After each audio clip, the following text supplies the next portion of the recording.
welcome to episode 18 of Tales from the Bargain Bin. I'm Bill Tucker, and today I have a very distinguished guest with me to talk about 3 or so not so distinguished games. He is a podcaster and Renaissance man and man of many talents, just as I can tell from his background. He's at a drum set and instruments, and I don't know what else. Mr. Michael Colby. What's going on, man? Hey, how are you? Doing very well, man. Got my bass guitar, got my drums, got my toys. Nice. Excellent. I love it. It's you can tell a lot about a person from just the stuff they have in the background, except me, because this is like where I do like my regular day-to-day job stuff. So there's nothing interesting behind me at all. I don't have the setup where it is the Funkos and all that. I have 2 kids and limited space, and they take all space. But we are here to talk about a topic you brought up. I kind of put out a little casting call, and I asked for people to say, hey, do you have games from yesteryear that you fell in love with for whatever reason? And you brought up the Marvel LJN games, specifically 3 of them. And if I pull up my notes like a good podcaster, it's the Uncanny X-Men, Wolverine, and Spider-Man Return of the Sinister Six. So before we get started with that, though, Michael, I'd love to hear a bit about you, some of the stuff you're doing online, some of your projects, and we'll just get started from there. Well, my main thing is I love podcasts. I love to listen to them. I love to make them. I got a call from a friend of mine about 5 years ago doing a weird voice. And he said, you and me are going to do this podcast together. I'm going to be this character and you're going to be yourself. And I said, this is a terrible idea. And we recorded 3 episodes and I said, well, we're never going to do this again. And that was November 2018. And we've been doing it ever since. That's incredible. I love that. So in the beginning, he wrote all the scripts, and then I was reacting to the crazy stuff that was happening around me. It's gotten to the point where I also write scripts. We both write. I do the editing and the production for the show. It's a crazy scripted comedy thing. The original was called Jack Billings Presents Me and My Neighbor Michael, which was just a weird, it was about a weird guy who was neighbors with a normal guy. And then this episode, or this season's called Jack Billings Presents Haunted Apartment Complex. And in this one, I am a podcaster who moves into a haunted building to do their podcast. And then gets killed by a dog and is a ghost. There's Frankenstein made of 72 people stitched together. Jack's wife is a werewolf.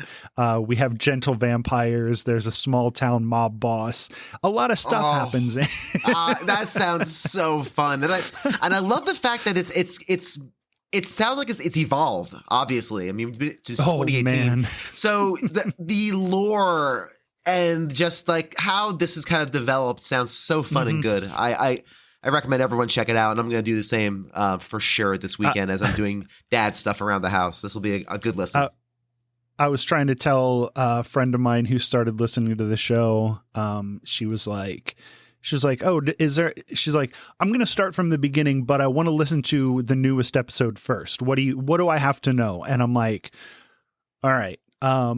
Well, what you need to know is that an old guy who was friends with Jack got lost in another dimension and kept coming back. Michael, who's a ghost, but who's also a hitman for the post office, kept killing him because he kept coming through the portal.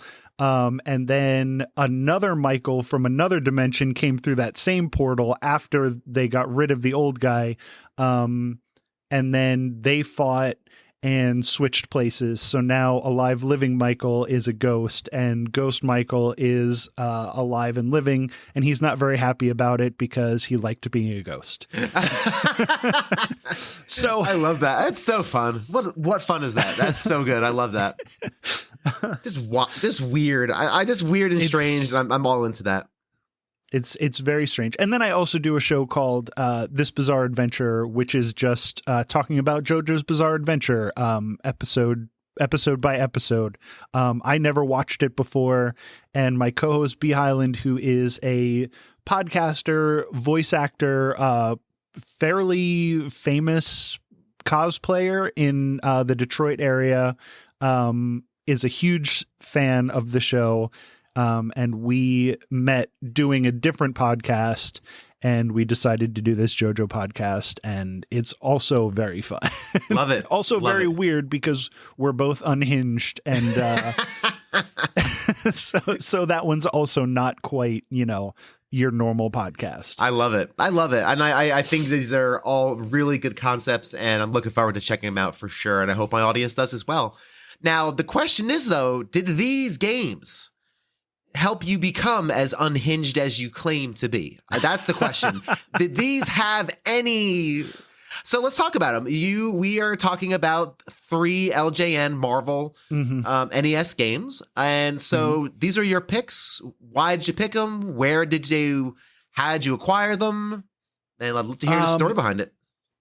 Back when I was a kid, in the late 80s, early 90s, 80, probably 80. I don't know when these games actually came out. I did not do the research on when they actually came out, but I'm assuming this was 89 to 95-ish.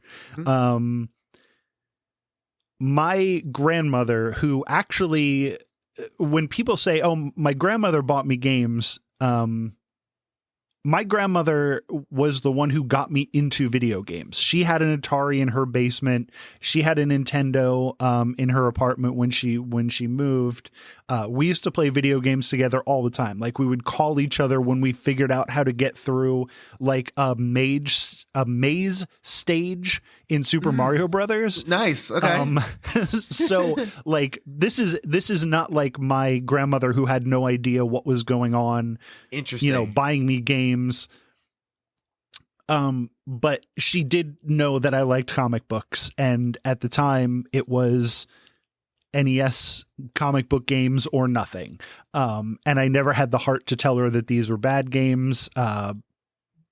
So I didn't, back in the day, we didn't have much money, so I didn't have a lot of games. Right. So, you end up playing the games that you have. Yeah, absolutely. The games that I had were Castlevania games, and then a lot of LJN games. So I had Friday the 13th and nice. But these Marvel games were were out when I was a huge fan of video games, right, or a huge fan of comic books. So, so they were just special to me that I got to play as these characters that I already liked. Sure. My favorite, I didn't want to talk about the Silver Surfer game because the Silver Surfer is my favorite comic book character. I love space comics. Oh, interesting. Okay. And that Silver Surfer game, also an LJN game, just did my boy dirty. So I don't like to talk about that game. It's fair. I do have good memories of these other ones. And I replayed all 3 of them since we talked about it. Sure. So that I could have some way to talk about it. Yeah. I'll tell you what, 2 out of the 3 of them I still like. Okay, fair enough. Fair enough. I have very little experience with them. I got a chance to play 2 of the 3 before our conversation, Wolverine and Spider-Man. I did not. I wanted to. Those are the 2 that I still like. Okay, fair enough. So I didn't miss out on Uncanny X-Men. That was the one I acquired it via illicit means, and I was going to, but I just ran out of time today and yesterday so I will lean on your understanding for those. Let's just talk about the first two then. I really love the fact you have a grandma that you were able to share games with. That's really cool. That's a far cry from a lot of people. It was very cool. I was very close with my grandmother. I spent, when I was a kid, I would go over there every Friday, I guess so my parents could party. I found out about that later in life, but like, I was just like, oh yeah, go over to Nan's house and we'll play Atari and hang out, and it's great. And then we'll watch Dallas and I'll fall asleep, and it's fun. I love it. I love it. So yeah, she used to kick my ass at Tetris too. Woof. Get out of here. Really? She knew her way around NES Tetris? Oh, well done. Man, Tetris 2 was the one where you play two players and you drop the bombs and you man, she was good at Tetris. That's awesome. I love that. That's really, really fun. So, yeah, go ahead. Sorry. No, I was just going to say, so, she got me these games, and she got me in the order Wolverine, Spider-Man, and then X-Men. So Wolverine, I was like, all right, this game is cool. It's very hard. I'm not good at it, but the animation is great. The sprites looked okay. Like you knew what you were doing. A little bit weird that it drains your energy when you have your claws out, but I guess that's a gameplay thing. This was at a time when I was like not really realizing that video games can be bad. It was just like, oh, it's a video game. I want to play it. It's really hard, so I'm just gonna get better at it. And that was how I treated that game. I love it. And I think there's something really good about that, because you hit on something I think that's very important, because when I do this series, the implication, like Tales from the Bargain Bin, is that they're necessarily bad games, which doesn't necessarily mean bad, because Bargain Bin can be where the gems are. The first one I did for this series was Journey to Silius. That's a game my brother and I got randomly from an aunt. That's a pretty good game. Not AAA high quality, but solid, awesome soundtrack, right? So it's interesting you're saying that, because I know Wolverine, especially Silver Surfer, especially, those have kind of been AVGN'd to death over the years, and I like playing those with a different set of eyes. And the fact that you said that, hey, these were the games I had, they were games, they were fun, I played them, cool. I think there's something fun about that. And I think there's something very freeing about that too. And especially as a kid, you didn't have a lot of options, and we made the best we could. And you already love these properties. So being able to play as Wolverine had to have been really cool for someone who loved comic books. Yeah, it's great. Yeah. And like I said, back then, games didn't move like that Wolverine game. Like when I replayed that Wolverine game, I was like, this still moves really smooth. Like the animation is really good. And then you think about other games where it's just like, your run cycle is like 2 animations. It's like 2 frames of animation. And, I don't know. It just, I'm not going to try to say, oh yeah, you got to play Wolverine. It's great. It's not good, but but I do have quite an affinity for that one. My biggest issue with Wolverine when I played it today was I really have a hard time with the lack of iframes. If you land on somebody, half of your life is gone, and that's the end of that, which you just have to navigate around. But initially you're like, oh boy, wow, I just literally touched this like almost like getting electrocuted. Every time you touch an enemy. And it doesn't get any more forgiving. It's almost like, why are you even giving me a health bar? Because just give me, 2 dots of energy and let me pick up more. There are ways. I'll bet you there's a ROM hack for the Wolverine LJN game that tweaks a few things and makes that into a top tier NES game. Absolutely. But as it is one of those games where you just have to memorize every movement and every jump and every, swipe of your claws and punch and everything to get through it. And you either have the patience and the time for that or you don't, but you can't like power your way through that game. Yeah, you have to really figure it out. I believe there's unlimited continues. Is that accurate, or am I wrong on that as well? I know there's lives. I don't know. Yes, there's lives, and then I think usually those games have unlimited continues. I didn't play it enough but I didn't notice like a ticker. I didn't notice like 5 continues left or whatever. So I didn't either. No, which is nice. You can. Oh yeah, and a lot of those games, especially those LJN games, like they kind of realized that I think they realized what they did in making those games as hard as they are. Yeah, and they're like, well, it's too late to change the entire game now. So let's just let them continue as many times as they need to. Yeah, no, I think that makes perfect sense. Absolutely. It's got a pretty decent visual style. I think it's pretty cool. Wolverine, it's the characters actually, like you said, pretty well animated, very fluid gameplay. So I can see why it would be fun to play. But for me, I just had I'm like, oh my gosh, I am constantly dying. I forgot how it is to constantly die in an NES game. But I love the fact that, again, it really allows you to embody Wolverine and be that character. Yeah. Were you a big Wolverine fan as a kid?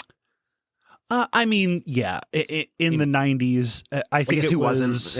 Yeah, I think it was required by law to be a fan of Wolverine. Yeah.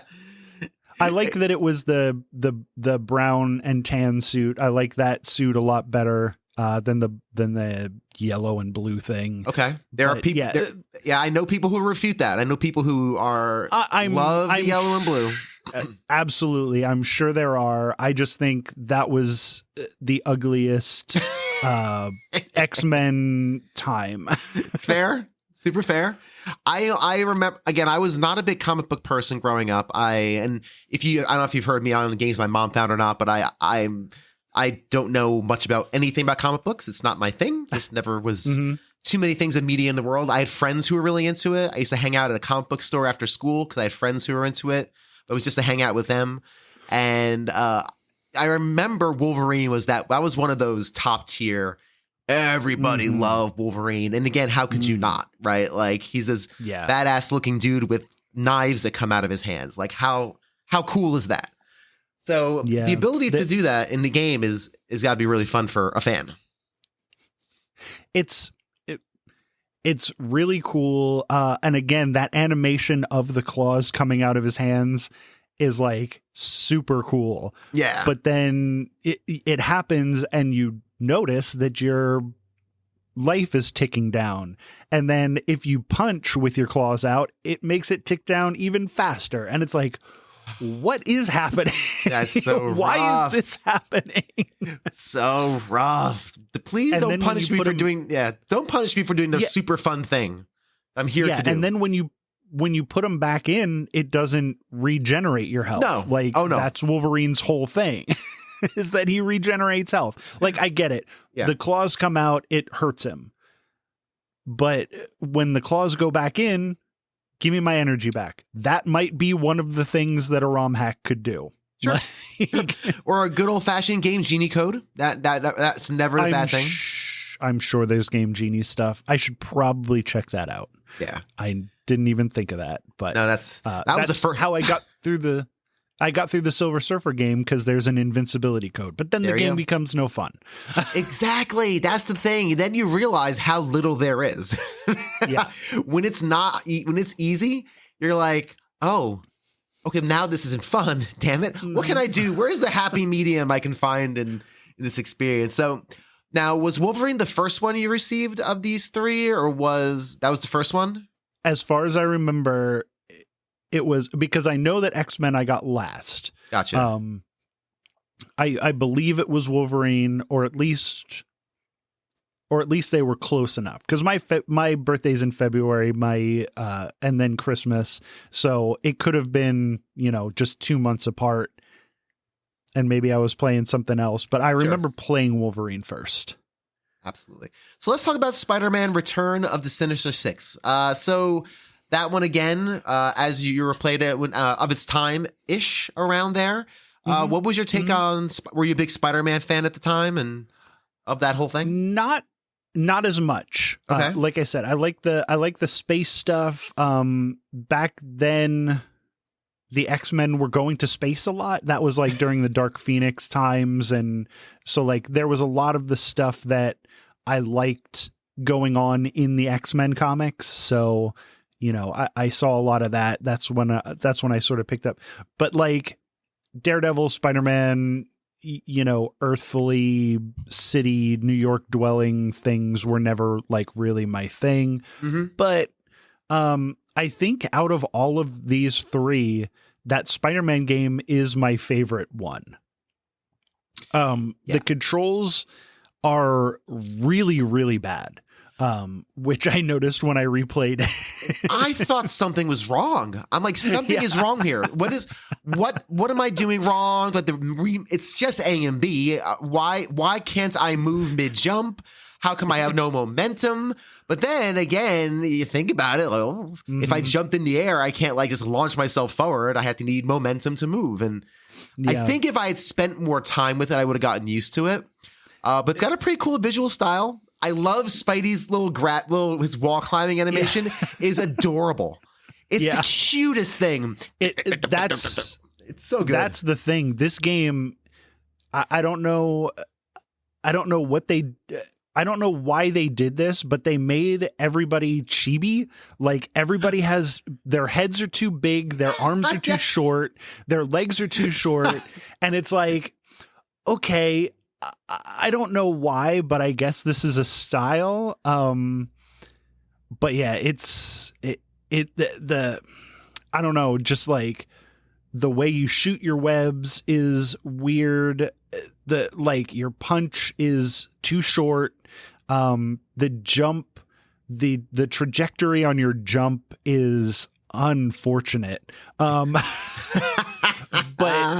after I played it for about 20 minutes, I got back into the hang of it, and I went, oh yeah, that's right. This game just is bad, but if you get used to it, it's kind of too easy.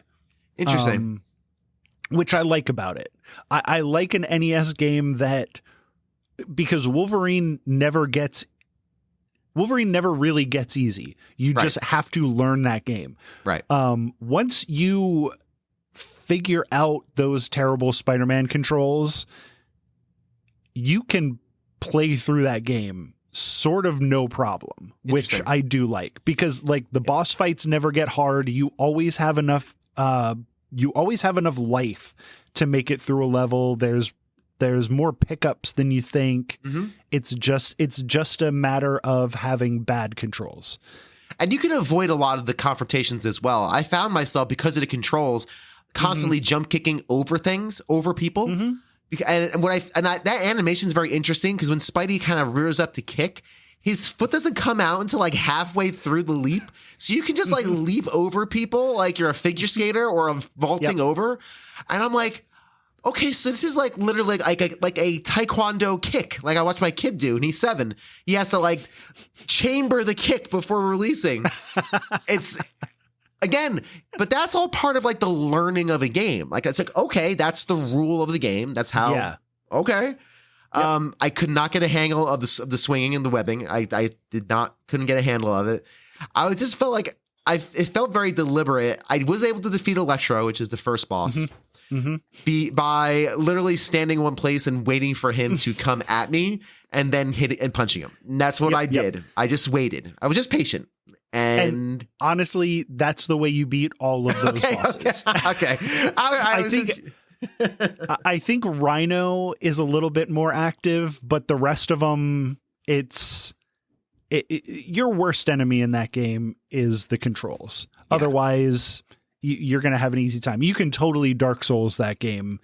By that, I mean avoiding all confrontations until you get to the boss. If you want to do that, you could totally do that. I avoided a lot of confrontation, which also kind of lends itself to Spider-Man a bit. It was kind of like, I'm just going to avoid these confrontations. So for me, again, just playing it, and when I try to play games, especially older games that are not beloved, I try to role play a bit and say, all right, well, let me choose to have fun with this some way.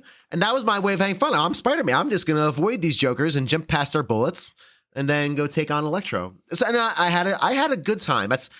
Wolverine, I don't know I would play. I don't know. We'll see. I definitely will throw Spider-Man on the Steam Deck and just try to knock that out. Absolutely. I was having once I figure it out, you know what I mean? I didn't give myself a proper time, but it's not very long. You got 6 levels. Oh, okay. It's perfect. It's totally doable. And those then you can knock another game off your list. Love it. Those are what I like to call, those are, again, the Taekwondo games where I can start and finish it in the length of a lesson while I'm waiting for my son to finish his Taekwondo lesson or whatever he's doing. Half an hour to 45 minutes. That's like sweet spot. Usually it's NHL 94. I get a game in of NHL 94. That's like beautiful. Marble Madness, perfect. Couple runs, nice.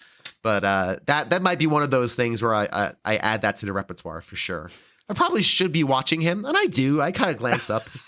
But he's quickly getting to the age where he doesn't care anymore. He's getting to that age already, which is fine. That's how it's supposed to be. Kids martial arts, not the most exciting thing to watch. I'm sorry, parents with kids who are doing martial arts. They're not good at it.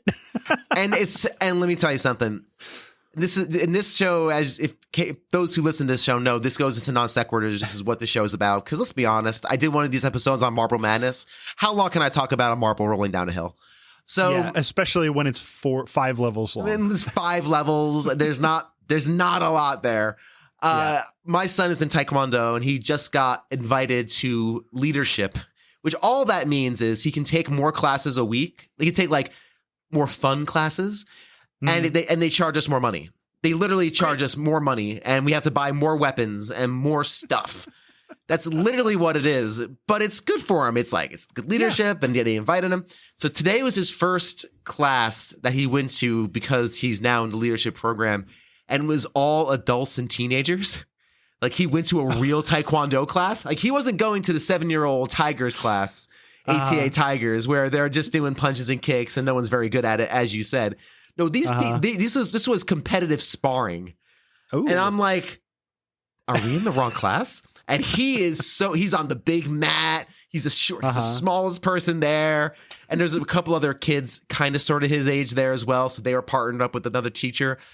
But he was super into it, being with the big kids and the teenagers and the adults, and they're doing jump kicks and madness.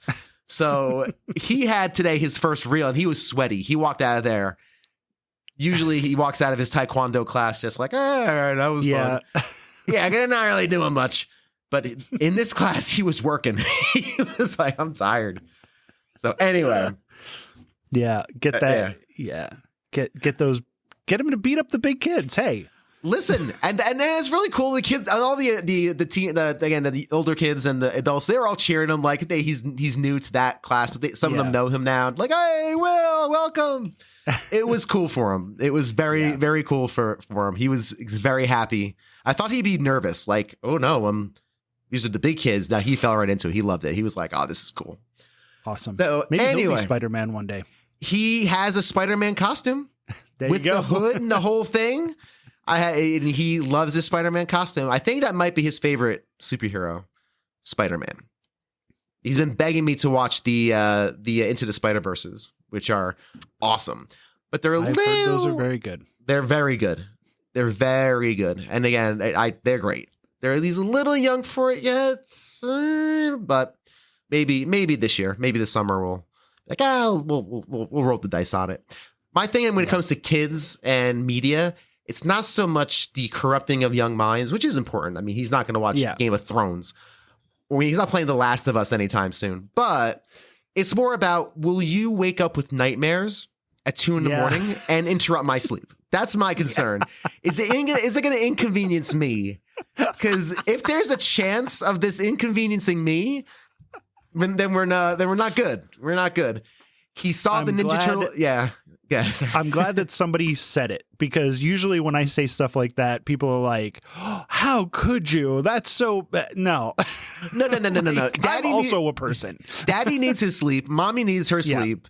And we're not good parents when we don't have sleep. So this is net benefit for everybody. Like, exactly. Net benefit. Yeah, that's not. Oh, man. So he saw the Ninja Turtles movie in theaters. I took him out opening weekend. Took him out of school early. Like, hey, dude, we're going to see Ninja Turtles. Let's get out of school. Mm-hmm. So he was fine with that. There was no nightmares. So I figured that's a bar. I'm like, okay, because there's some creepy stuff in the Ninja Turtles movie. And so I figured, okay, he handled that. I have to watch that. I have to watch that new Ninja Turtles. It's a lot of fun. It's a lot of fun. That's what I heard. I heard it was the best Ninja Turtles movie. It is. It really is. And it's a lot of fun. I like it much better than the Mario movie. Mario movie is fine. Fine. Exactly. Man, I think when I talked about the Mario movie on Games My Mom Found, I think everybody was mad at me because I said it was fine. Here's my thing with the Mario movie, and this is perfectly. I did an episode on the Mario movie for this podcast, and I had my son on it. My son and I talked about the Mario movie because, let's be honest, no one cares what I think about the Mario movie. Yeah, and nor should anyone care about what I. It's not for you. Yeah, it's not. It's exactly. It's not for me. It's not for us. Yeah. No, it's for him, and he loved it, and I enjoyed it. Lots of references. Yay, that was fun. It's a completely. It's not as bad as Minions, but it's not as good as Ninja Turtles. So I mean, can I tell you something about Minions? I love the Minions. Really? I love those Minions movies. I can't. I have a pretty high tolerance for children's movies, but man, I think it's annoying that it kind of got co-opted by like Linda's to put stupid stuff on Facebook. But perhaps. I was watching. I liked that first Despicable Me movie, and I was like, yeah, this is good. And then I sort of just let it go. And then we were at my brother-in-law's house, and their kids were watching the first Minions movie, and I ended up sitting there, and I'm like legitimately laughing. I'm like, fair. This is funny.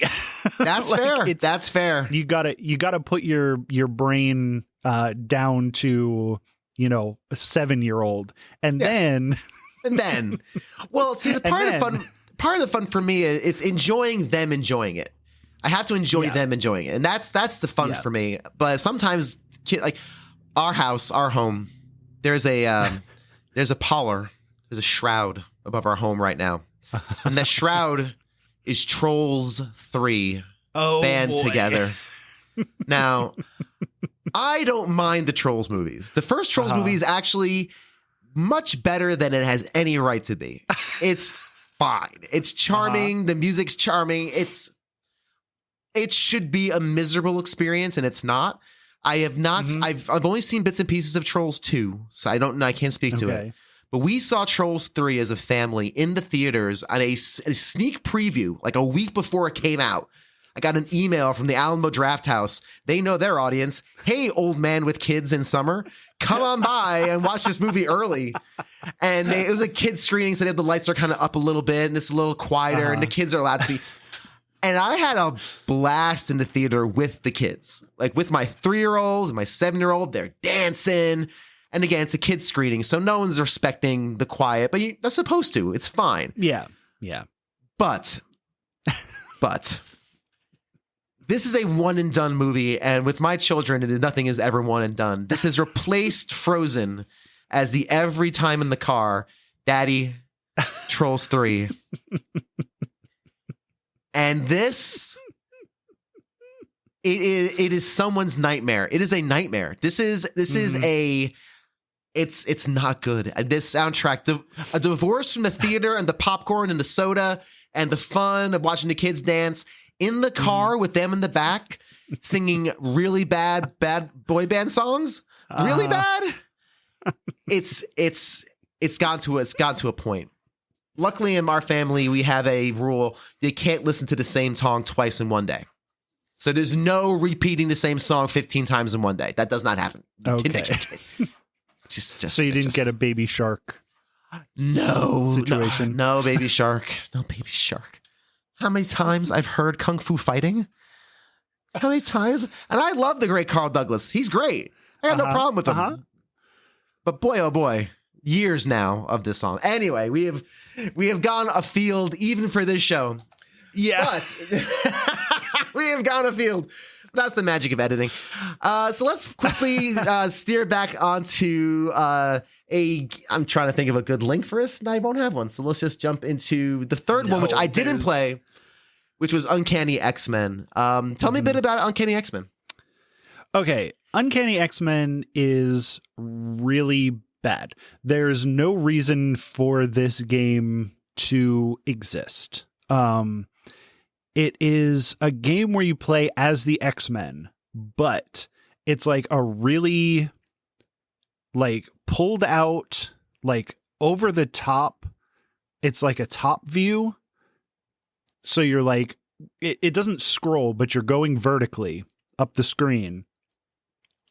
And you're the X-Men. Like, I don't want to see the tops of their heads and their shoulders. I want to see the X-Men. I mean, it has Mohawk Storm, who's my favorite Storm. Mm-hmm. It has Wolverine in there, Nightcrawler, Colossus. Like, these are, it also has Cyclops, but who cares? These are the X-Men that I want to be in a video game. And besides like Storm, Cyclops, and I forget the other one. There's 6 characters. 3 of them can shoot. 3 of them can't. If you can't shoot in that game, it is impossible. Literally impossible. Like, so you can't be Wolverine, who is who you want to be. You can't be Cyclops, who's awesome. And you can't be Nightcrawler. Nightcrawler doesn't have, I don't recollect him having a teleport, and I also couldn't figure out how to do one when I replayed it. But it's just like this constant barrage of enemies and enemy projectiles that are just slowly killing you while you navigate through this level that's like a lot of choke points. Okay. And the control is such that it's hard to get through the checkpoint, like through the choke points. So you're like stuck in a doorway while enemies are coming down towards you and shooting stuff at you. And it's just a miserable time. It sounds like a nightmare. This sounds like an absolute nightmare. I would like to invite anyone who has not played the game, including you. I do want to hear on the Discord what you thought of this game, because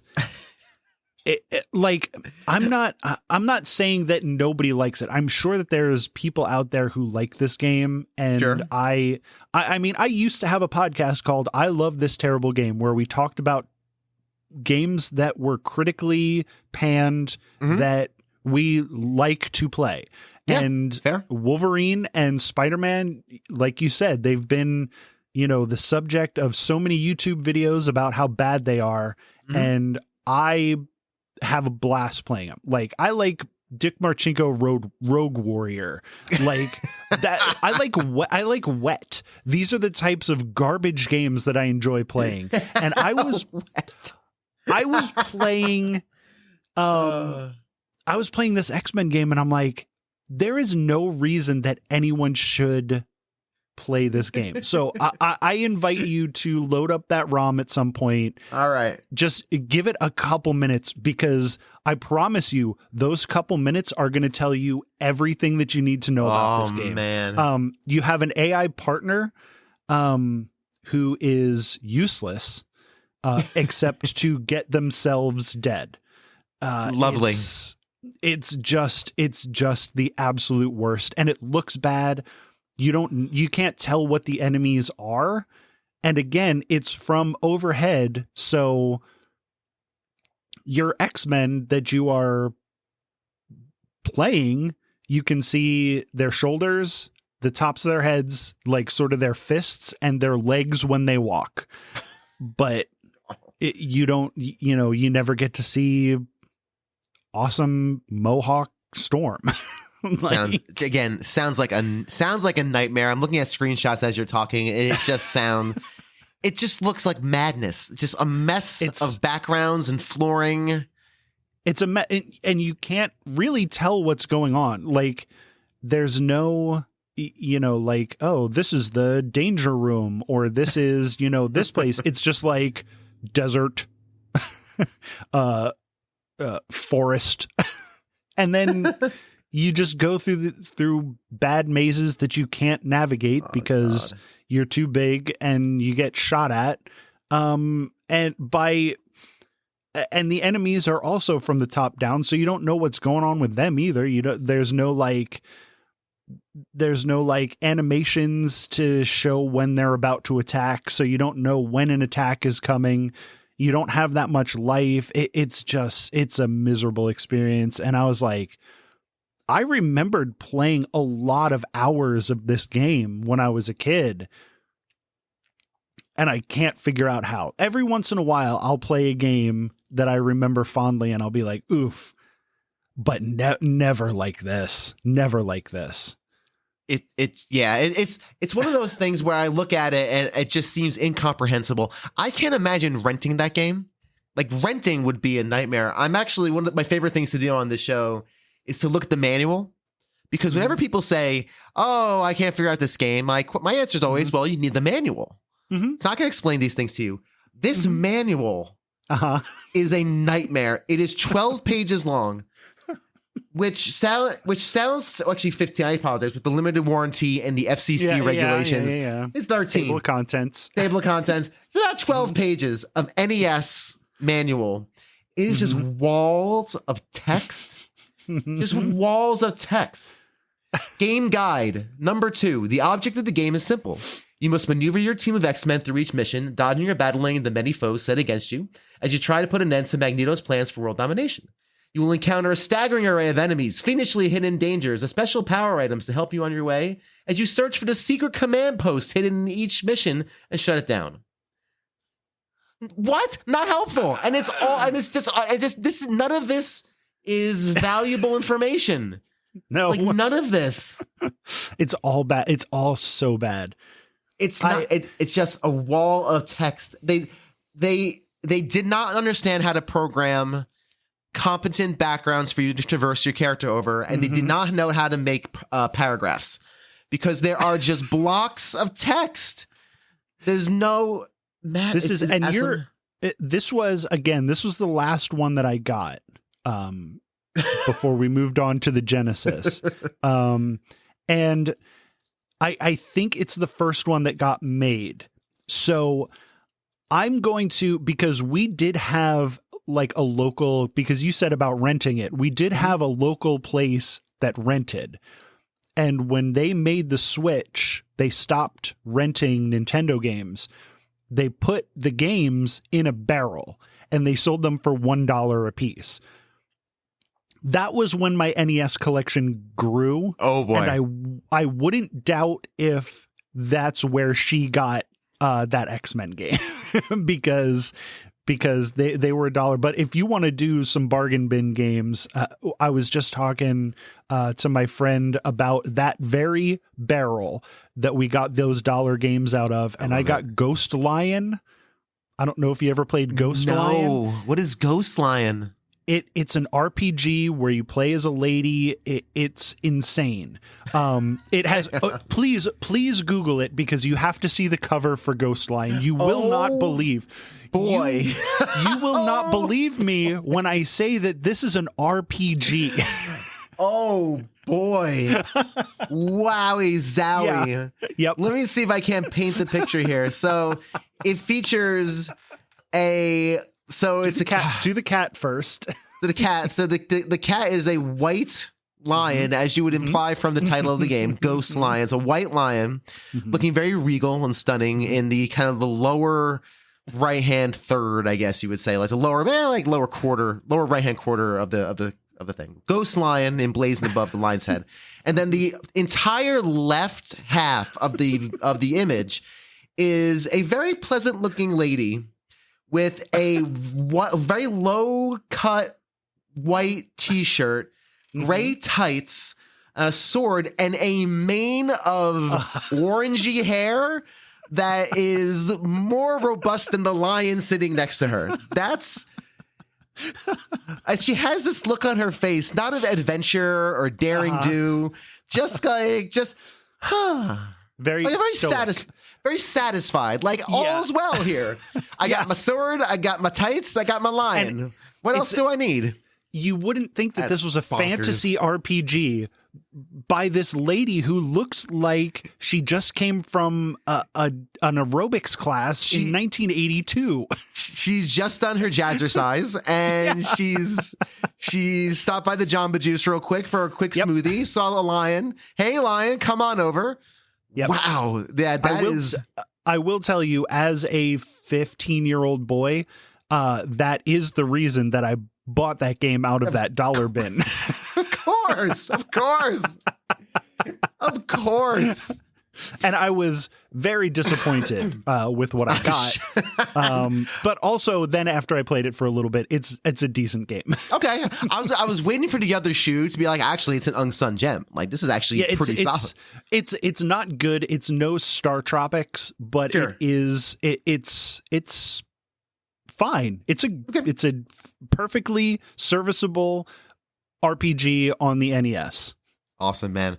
Well, as we kind of bring this ship into the harbor, real quick, we've talked about three games of questionable quality. What, in your opinion, what would you think that your best or your favorite X-Men, or maybe I'll even spread it to a superhero game would be? And we'll just say like 16 or 8-bit. We won't go through the entire canon. What would you say is what's the one we should be playing instead of these? There is an X-Men game on the Sega Genesis that is very good. You can play as Gambit, Wolverine, I think again Cyclops, maybe Jubilee. That was during the time when you could be Jubilee, or when like people wanted to be Jubilee because she was in the cartoon. Also, Maximum Carnage, very good Spider-Man game. But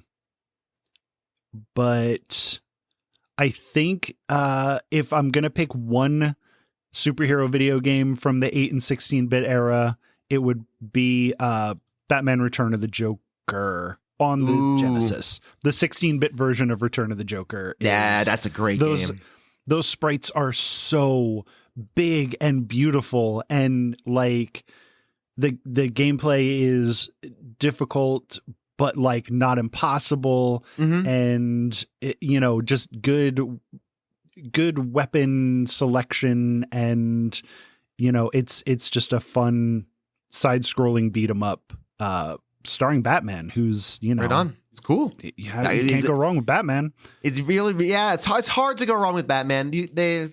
We tried. Batman Forever. That was a rental for me. I remember renting Batman Forever and not knowing how to get out of the first level or on my own way.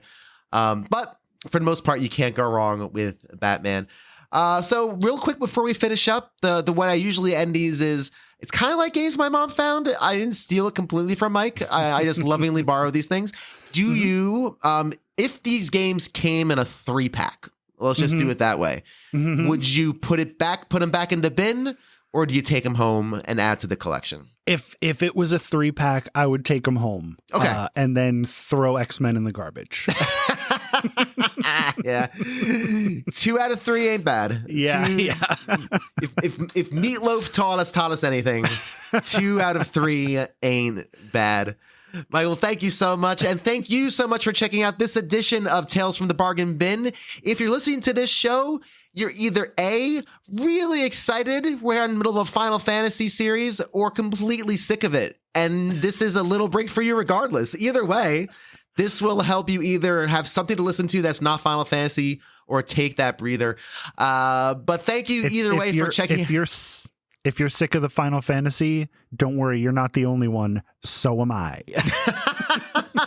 The series isn't even out yet as of this recording, and Michael Colby is already over it. I don't know why. I'm just tired of anybody talking about Final Fantasy because there's no good Final Fantasy games. They're all bad. And you're right to be sick of the Final Fantasy series. Well, I know one person who won't be listening to the next 3.5 months of a Gamer Looks at 40. I listen to the Zelda series. There's like 19 episodes of the Zelda series. If you like Zelda, and there's like 90 something other episodes. And if all of them suck, games my mom found. There's 500 episodes. Listen to my friend Mike Alberton talk about all sorts of madness and lunacy, or just check out one of his many projects. There's some really cool stuff there. Trust me, I know what happens when I do these long series. I understand I alienate a large portion of the internet, but I don't know. I have my things I need to do before this show goes away, and Final Fantasy is one of them. Thank you again for checking out the show, and until next time, just be kind to yourselves and each other.